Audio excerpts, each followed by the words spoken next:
Assalamu alaikum and very good morning to all my dear students. Students, class 11 accountancy.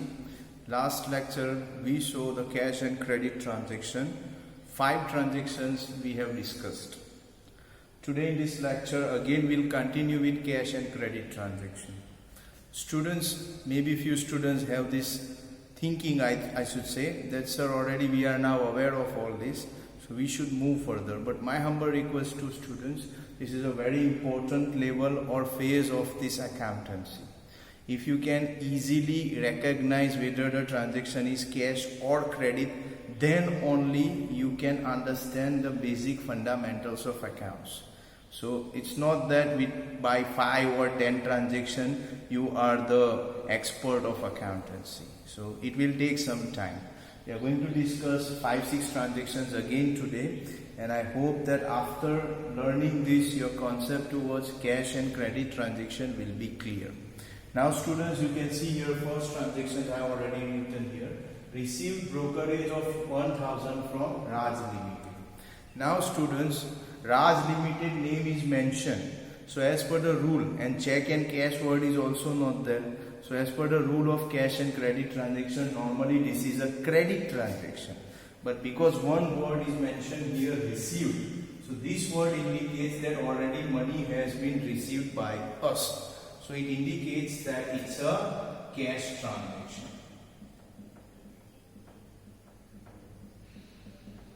Students, why it is a cash transaction? Though party name is there and cash and check word is not there, but still it's a cash transaction because received means आपको पैसे already मिल चुके.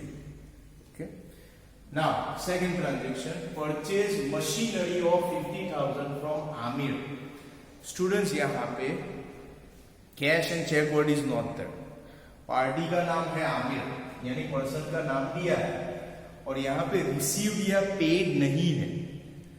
Received और paid word भी नहीं है. इसका मतलब आपने आमिर के पास से मशीन परचेज किया है और कोई चेक और कैश वर्ड नहीं है. पार्टी का नाम भी है, रिसीव्ड और पेड वर्ड भी नहीं है. तो ये कौन सा ट्रांजेक्शन होगा? आप बोलिए please.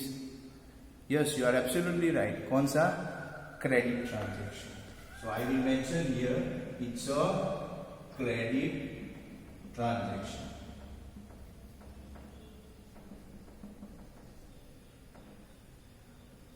It's credit transaction. Students, कोई भी क्वेश्चन है आप पूछ सकते हैं प्लीज. कोई भी प्रॉब्लम है आप पूछ लीजिए. डिस्कशन से पूछने का मतलब है या तो कमेंट्स में पूछ सकते हैं या हेल्पलाइन नंबर जो ऑलरेडी हमने आगे दिया है उसमें भी आप पूछ सकते हैं. Okay.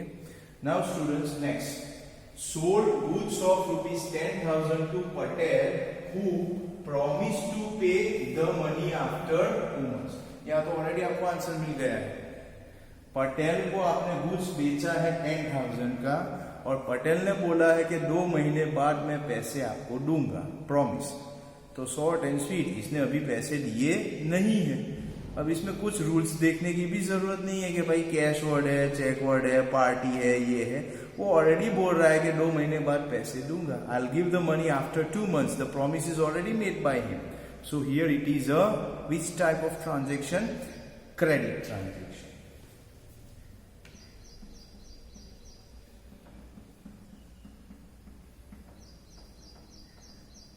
It is a credit transaction. Students, next one, received an order from Mohan to send the goods of 5.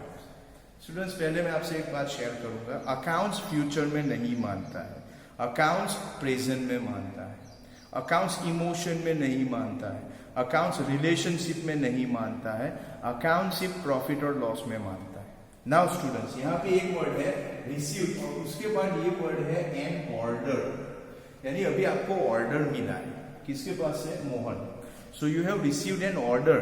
अभी तो उसने ऑर्डर दिया है, क्या पता आफ्टर 5 minutes फिर से वो कॉल करे बोले कैंसिल माय ऑर्डर प्लीज. तो जब तक आप उनको मोहन को गुड्स सेंड नहीं करते तब तक ये ट्रांजेक्शन नहीं माना जाएगा. तो ये कैश या क्रेडिट छोड़िए, ये तो ट्रांजेक्शन ही नहीं है बिकॉज अभी तो सिर्फ ऑर्डर मिला है. So this is known as not cash और credit, it is known as non economic transaction. This type of transaction, this one non-economic transaction. ये नॉन इकोनॉमिक ट्रांजेक्शन है. ओके, क्योंकि अभी ट्रांजेक्शन हुआ ही कहाँ है, अभी तो सिर्फ ऑर्डर मिला है एंड अकाउंट ऑर्डर में नहीं मानता. अकाउंट तो बोल रहा है गुड्स आपने सेंड किया. So sorry, this is not transaction. Next one, deposited 10,000 in SBI. Bank में आपने 10,000 डिपॉजिट किए. नॉर्मली तो SBI is an artificial person, उसको एक इंसान माना जाता है, आर्टिफिशियल. तो पार्टी का नाम है, कैश और चेक वर्ड नहीं है, तो ये तो क्रेडिट होना चाहिए. लेकिन आपको लगता है स्टूडेंट्स बैंक में आपको बोलेंगे कि एक काम कीजिए, अभी आपके अकाउंट में पैसे हम जमा कर देते हैं, बाद में दे देना. ऐसा होता है? नहीं होता. I don't think it is possible. तो जब आप बैंक में पैसे जमा करने जाएंगे तो उसी टाइम पे देने पड़ेंगे ना. आप बोलेंगे बैंक में जाके कैशियर को, सर एक काम कीजिए ना, मेरे अकाउंट में 50,000 आप लिख लीजिए, बाद में दे दूंगा. चलेगा? नहीं चलेगा. तो उसी टाइम देना पड़ेगा. So, जब बैंक में आप पैसे डिपॉजिट करते हैं, blindly you have to write what it is a absolutely correct cash transaction.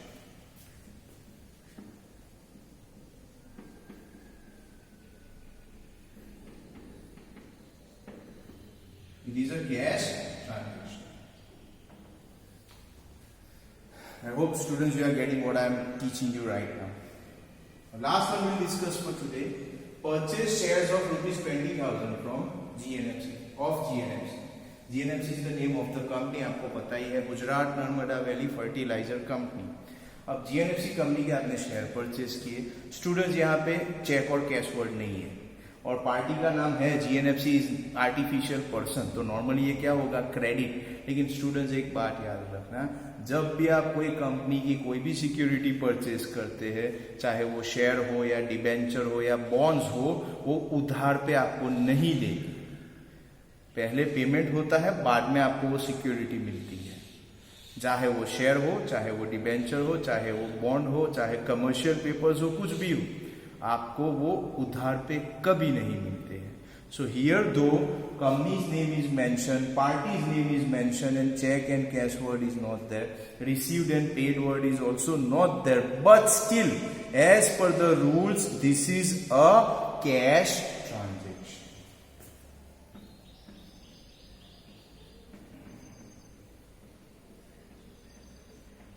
आपको कोई पूछेगा स्टूडेंट्स कि आपने ये कैश क्यों लिया, रूल में तो ये क्रेडिट होगा. आपको सिर्फ एक ही आंसर देना है कि भाई कोई भी कंपनी के शेयर कभी आपको क्रेडिट पे नहीं मिलते हैं, आपको पेमेंट इमीडिएटली करना पड़ता है. Okay, so these are the 6 transactions we saw today. Still if you have the question, any question is there regarding all these transactions, you can ask any time. Feel free to ask the question. Thank you very much and I hope you will have a wonderful time. Thank you.